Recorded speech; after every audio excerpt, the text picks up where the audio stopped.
What if everything you've been told about positive thinking is a lie? You've been sold a version of success that's built on empty promises and half-truths. You've been told to smile, to think happy thoughts, and everything will magically fall into place. But deep down, you know it's not working. Every time you try to force yourself into this feel-good mindset, you're left feeling more frustrated, more lost. What you're really doing is avoiding the deeper issues, the ones that matter, and you're paying the price for it. The truth is, the world doesn't need more fake positivity.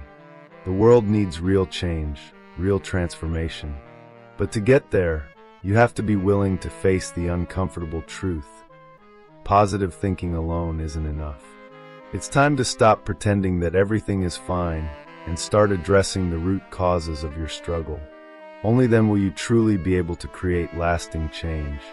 Now, imagine a life where you don't need to fake your happiness, where you don't feel the constant pressure to be positive all the time. A life where you get to face your fears, your doubts, and your pain head-on, and turn them into fuel for your greatest success. That's exactly what Napoleon Hill knew. And he wasn't just talking about thinking good thoughts. Hill's philosophy isn't about pretending everything is okay. It's about digging deep, taking action, and finding purpose in the struggle. So, if you're ready to stop hiding behind empty affirmations and take charge of your future, stick around. The truth is about to change everything. There's a lie that's been whispered so sweetly, most people swallowed it whole. That positive thinking is all you need. That you can smile your way out of debt, trauma, loneliness. It sounds noble, hopeful, but it's incomplete. And anything incomplete, when believed fully, becomes dangerous. This belief feeds false hope, a soft kind of poison. Because when life punches you, and positivity doesn't work, you think you're the failure. They didn't tell you the full story. They gave you the glitter, not the grit. You were told to visualize success, and let the law of attraction do the rest. But you weren't told about the subconscious mind, and how it sabotages everything you try to attract. You weren't told that your mind doesn't obey your wishes, it obeys your patterns. That your wounds speak louder than your words. And if you don't heal what's beneath, your goals become just another reality distortion. So here's the truth they hide behind smiles and hashtags. Most people aren't thinking positive, they're escaping. They're running from pain, not building power. They post quotes on social media to drown out their own fear. They chant affirmations but carry the same toxic positivity that keeps them numb. It's not mindset, it's makeup. Let's say someone's drowning in debt. Instead of facing the numbers, they repeat, "I'm abundant." It feels good. It delays panic. But it doesn't shift reality. Because real success isn't about feeling good. It's about doing what's necessary, even when it hurts.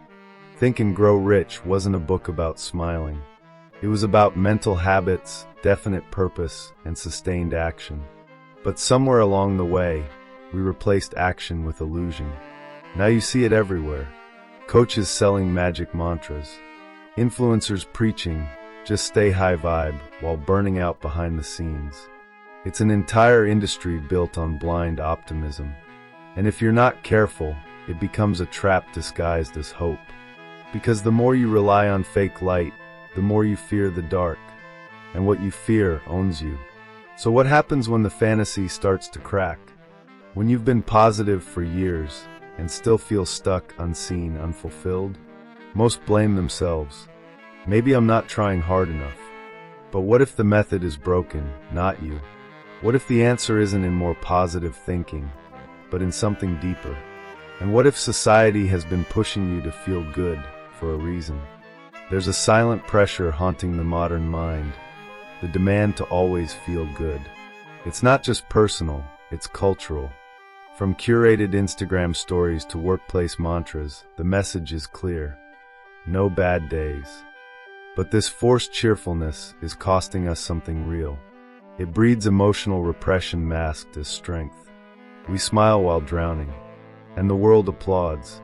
People begin to measure their worth by how high vibration they appear. If you're not glowing, you're broken. If you're not manifesting, you're malfunctioning. This turns emotions like sadness, anger, or fear into liabilities, when in truth they're signals. Useful, necessary, ignored, they sink into the subconscious mind, where they start building bombs with silent timers. This isn't just uncomfortable, it's dangerous. When someone represses emotion long enough, it leaks out sideways. In addictions, in anxiety, in self-sabotage. The mindset traps become real cages, dressed up as spiritual wisdom. A person says, "I'm just focusing on the good," while their body tightens, their sleep disappears, and their relationships crack. But they keep smiling. Because good vibes only, right? The irony is that this obsession with positive thinking creates the opposite of what it promises. Instead of joy, people feel pressure. Instead of healing, they feel guilt for not being happy enough. It creates a feedback loop of shame, especially when others seem to be doing it right. But what if they're not either? What if everyone's faking it, hoping not to be the first to admit they're not okay? Let's be honest, most people aren't chasing happiness, they're chasing the absence of pain. And when that pain shows up, as it always does, they panic. They've been taught to avoid the shadow, not to integrate it. But without darkness, there is no depth. Without pain, there's no power. This is the paradox. True joy is on the other side of discomfort, not denial. So why is there such a widespread need to silence negative emotions? Who benefits from a society where no one complains, questions, or reflects deeply? Could it be that this emotional anesthesia isn't accidental, but strategic? People love to quote Napoleon Hill, but most are quoting a version of him that never existed.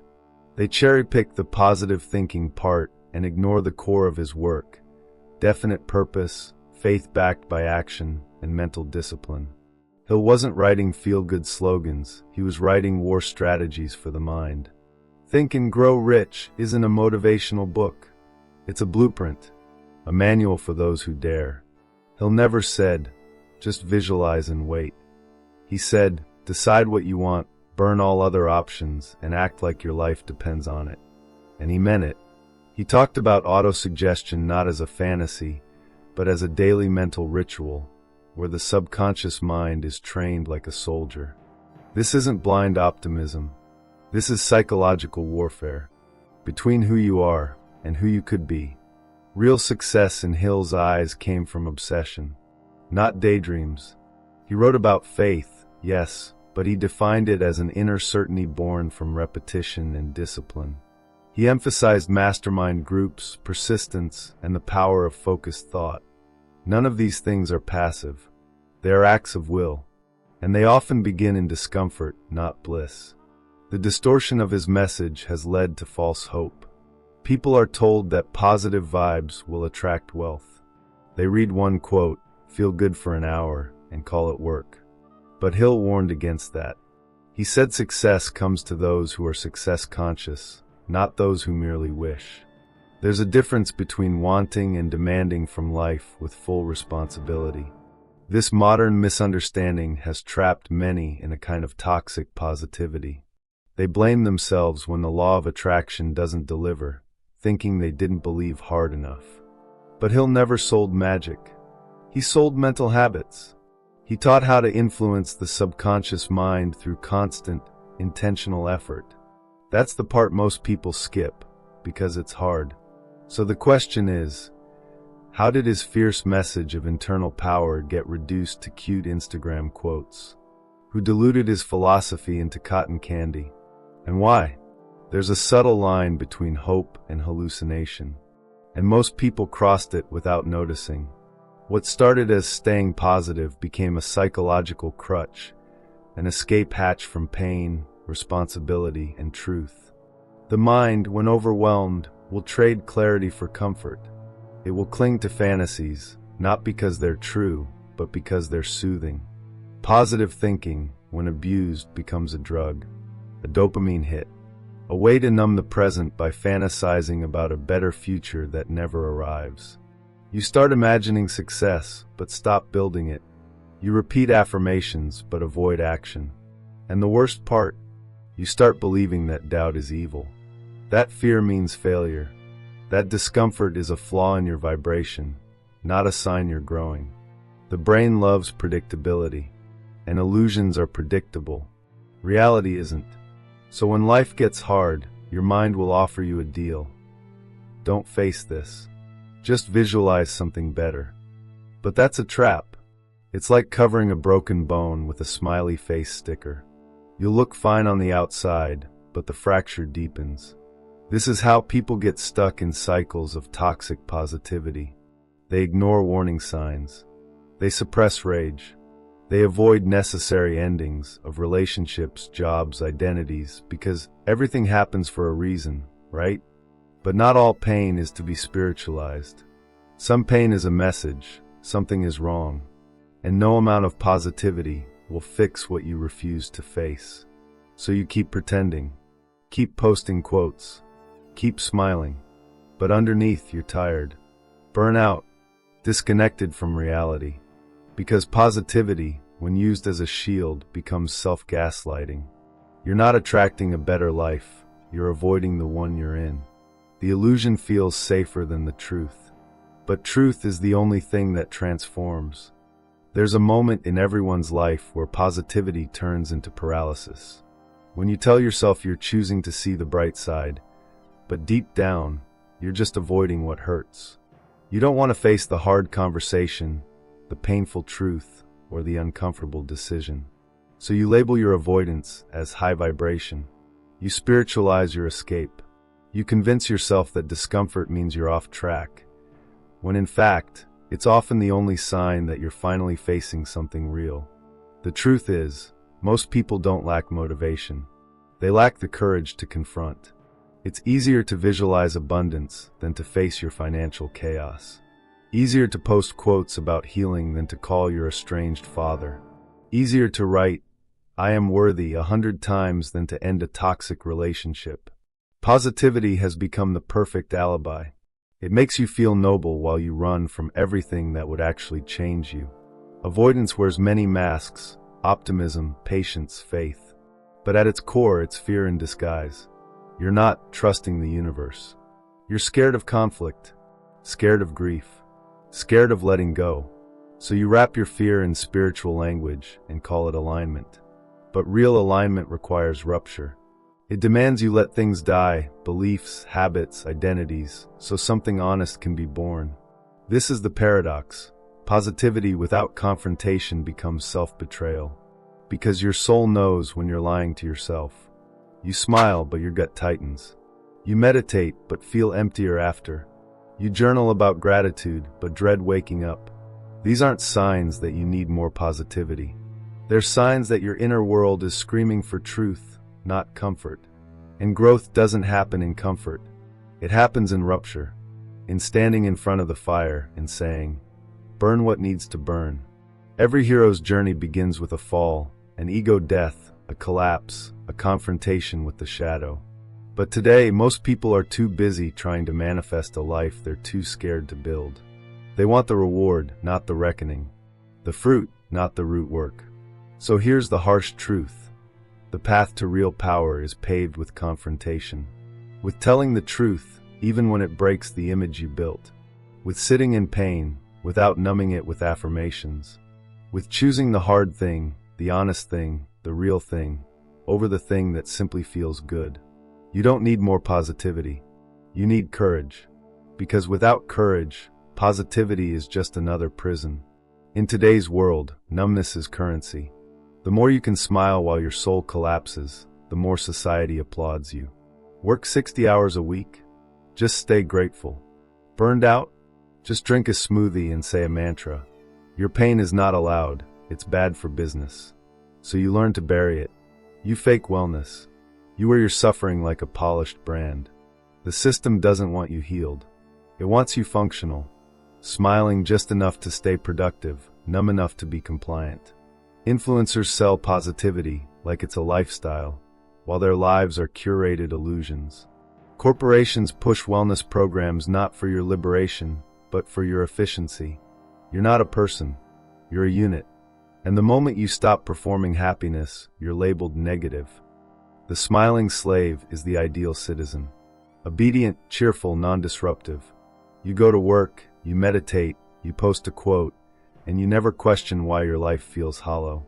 You call it maturity, but it's just emotional sedation. You've been trained to avoid any feeling that might threaten your performance. Because real emotions are messy, and messy people don't fit in spreadsheets. Every time you numb yourself to stay likable, you reinforce a silent dictatorship. One where being too emotional is a crime, where truth is offensive, where stillness is laziness and questioning is rebellion. The world doesn't reward real healing, it punishes it. It rewards the mask, the clean aesthetic, the filtered version of your life that keeps everyone comfortable, including you. But here's the danger. When you constantly deny your inner chaos, it doesn't disappear. It metastasizes. It becomes disease, depression, rage, a quiet life of resentment and regret. You can only fake it for so long before your body starts screaming what your mouth refuses to say. And when that scream comes, no amount of positive thinking will be able to silence it. So ask yourself, are you healing or are you performing? Are you alive or just efficient? Are you free or just well-behaved? The mask might protect you, but it also kills you slowly. And the more you wear it, the more you forget who you really are. Real freedom begins where the mask ends. But taking it off means breaking the illusion, and most people would rather die than be seen without it. Toxic positivity isn't just a concept, it's embedded in our biology. The human mind is wired to avoid pain, to seek comfort. But the more we deny our emotional responses, the stronger they become. Repressing negative feelings doesn't make them disappear. It only drives them underground, where they gather force. This creates a dangerous cycle. The more we suppress, the more they'll erupt later, often in ways we can't control. In the brain, emotional suppression activates the amygdala, the center of fear and stress. When we suppress emotions like anger or sadness, our body registers these as threats. The result? A heightened state of alertness. Over time, this constant state of tension can lead to anxiety, chronic stress, and even physical illnesses. The brain doesn't distinguish between emotional pain and physical pain.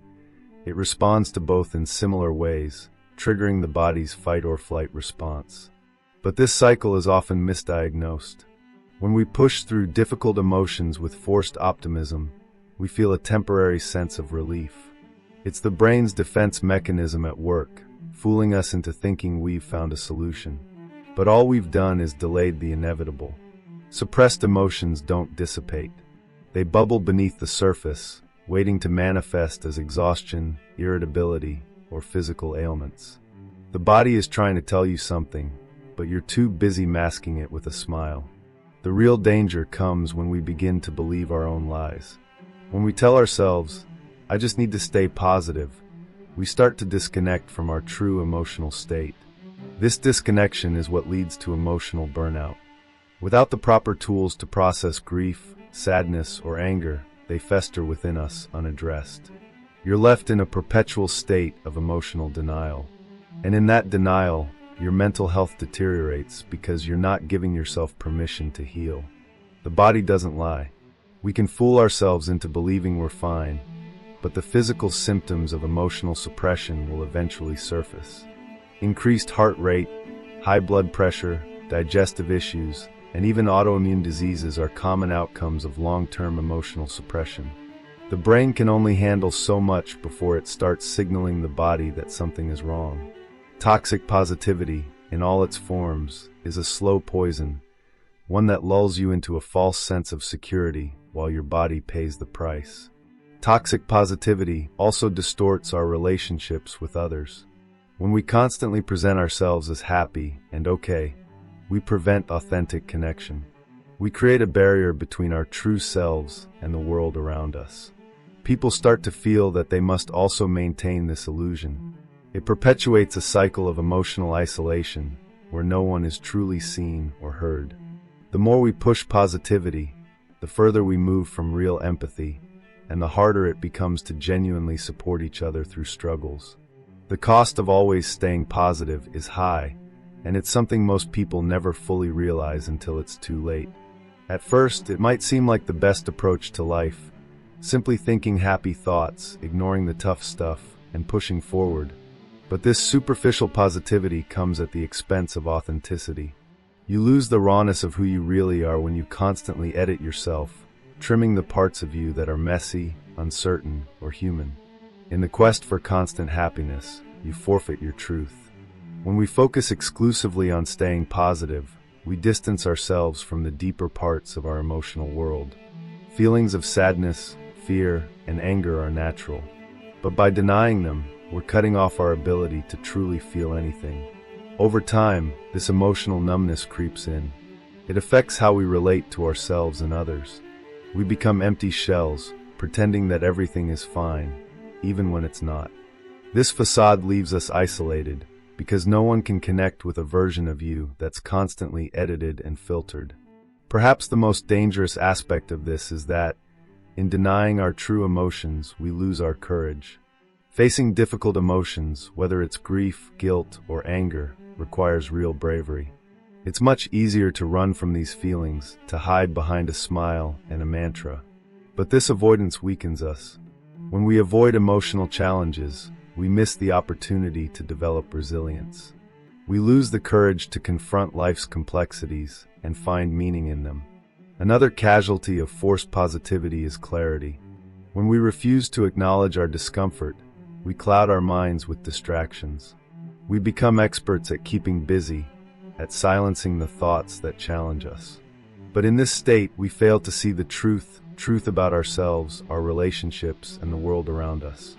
Real clarity comes when we accept the full spectrum of our emotions and allow ourselves to feel deeply. Only then can we clear the mental fog and see things as they truly are.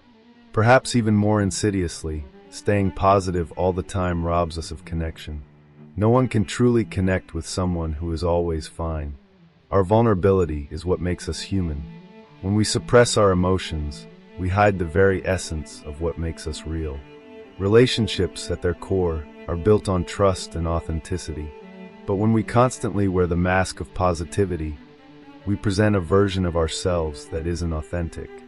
The deeper connections that nourish our souls become impossible to form. In the end, the price of maintaining a facade of happiness is a quiet kind of emptiness. You may look fine on the outside, but on the inside, you're becoming less and less of yourself. As you repress your emotions, you lose your ability to experience life fully. The joy you're chasing becomes a distant memory, because you've trained yourself to avoid the very emotions that could bring it back. True happiness isn't about avoiding pain. It's about embracing the full human experience, with all its highs and lows. Real positivity isn't found in constant smiles or manufactured joy. It's forged in the darkness. True growth doesn't happen when everything is easy. It happens when you face the hardest moments, the darkest parts of yourself, and the ugliest truths. When you embrace the shadows, that's when you're able to transform. People often think positivity means pretending everything is fine, but in reality, it's the ability to acknowledge life's challenges and use them as stepping stones to rise stronger. Most people want to avoid pain, fearing that it will break them. They're taught to avoid discomfort at all costs, to distract themselves with quick fixes and surface-level happiness. But real transformation requires the willingness to dive into the pain, to sit with it, and to allow it to teach you. The light you seek is always on the other side of the darkness. The more you resist the discomfort, the longer you delay your growth. When you learn to accept pain as part of life's natural rhythm, you stop running from it. You no longer see it as something to fear or avoid. Instead, you begin to see it as a powerful force that can teach you resilience, strength, and wisdom. This doesn't mean wallowing in negativity or dwelling in suffering for the sake of it. It means acknowledging your pain, processing it, and then letting it go in order to make space for true healing. Real positivity is grounded in the process of integration, integrating your shadows, your weaknesses, and your fears. You can't just hope for the best while ignoring the reality of your emotional and mental state. You have to do the inner work, diving into your subconscious mind, and facing what lies beneath the surface. This process is messy, uncomfortable, and at times downright painful. But without it, you'll never achieve the depth of clarity, self-awareness, and power that real positivity offers. The most powerful faith comes from those who have walked through darkness and come out the other side. The belief in themselves isn't built on blind optimism, it's built on hard-earned wisdom. It's the faith that comes from knowing that no matter how dark things get, you will survive. And that survival, that ability to rise again, is the foundation of true positivity. It's the kind of positivity that doesn't ignore the problems but faces them head-on, with courage and determination. Once you embrace this kind of truth, your entire perspective shifts. You realize that your greatest strength is your ability to face what scares you. Real positivity isn't about wearing a mask of joy. It's about understanding that every challenge, every failure, and every heartbreak is a part of the process. It's about walking through the darkness with the faith that light will come, and when it does, it will be more beautiful than you could have ever imagined. Napoleon Hill's teachings have often been misinterpreted as merely about thinking positively, but the true power of his philosophy lies in something much more practical and profound. He understood that faith alone wouldn't bring success. It needed to be backed by clear action and a purpose that guides every decision. Without action, faith is just a dream. Without purpose, action is directionless. Hill's formula, faith, action, and purpose, creates a synergy that drives meaningful transformation. The first key to Hill's philosophy is faith, but not the kind of vague, blind optimism that is often touted today. Hill's faith is active and intentional, a deep belief in your ability to achieve your goals, even when circumstances seem insurmountable. This faith doesn't just manifest in thoughts or affirmations. It's rooted in a conviction that fuels your every move. It's faith that no obstacle is too great when you pair it with the right actions. Next comes action. Without action, even the strongest faith is impotent. Hill was clear: success doesn't come from wishing or visualizing alone. It comes from relentless, deliberate action toward your goal. But the key is that the action must be purposeful. It must align with your deeper values and your clearly defined purpose. Without purpose, action becomes aimless. It's easy to get distracted by shiny objects and temporary successes, but when you act with purpose, every step you take is a step closer to your true calling. Purpose is the third pillar of Hill's philosophy, and it is perhaps the most overlooked. People often pursue success for the wrong reasons: money, validation, or superficial desires. Hill emphasized the importance of having a clear and meaningful purpose, something that drives you beyond external rewards. Your purpose is the compass that keeps you on track when challenges arise. It's the reason why you persist when others quit. When you have a strong purpose, no setback can truly deter you, because your why is stronger than any temporary difficulty. The combination of faith, action, and purpose doesn't just transform your results, it transforms you as a person. The transformation is internal before it becomes external. You begin to develop qualities like persistence, resilience, and emotional intelligence. Your character evolves because the pursuit of your purpose demands that you grow beyond your old self. It's not just about reaching a goal, it's about becoming someone capable of achieving that goal. And this internal growth is what makes the external results sustainable. In the end, Hill's antidote to empty positivity is not about blind faith or escapist thinking. It's about actively engaging with life, facing challenges head-on, and remaining grounded in a purpose that gives your actions meaning. The power lies not in avoiding pain or discomfort, but in using them as fuel for transformation. Faith, action, and purpose are the tools that can turn any vision into reality. With these three pillars, you're not just surviving life, you're shaping it, and you're doing so with intention and power. Now that you've learned the truth about positive thinking and the real path to transformation, it's time for you to take action. Don't let yourself fall back into the trap of empty positivity. Ask yourself, what's the cost of pretending everything is fine? What have you been avoiding? How much longer are you willing to stay stuck in the same cycle, hoping that wishful thinking will get you where you want to be? The power to change your life is in your hands. But it starts with embracing the truth, facing your shadows, and putting in the work. Are you ready to stop settling for illusions and start building real success? Because the journey of transformation is hard, but it's also incredibly rewarding. And it starts with you today. So, if you're committed to breaking free from the chains of toxic positivity, and you want to keep learning how to create real change in your life, don't forget to hit that subscribe button, turn on notifications, and join us for more deep dives into how you can apply powerful principles, just like Napoleon Hill's, to make real, lasting transformation. The question is, are you ready to stop pretending and start living the life you were meant for? If you found this video valuable, don't keep it to yourself. Share it with someone who needs to hear this message. Change starts when we take action together. And remember, true transformation happens when you take the first step. So subscribe to the channel, hit the bell icon, and stay tuned for more powerful insights.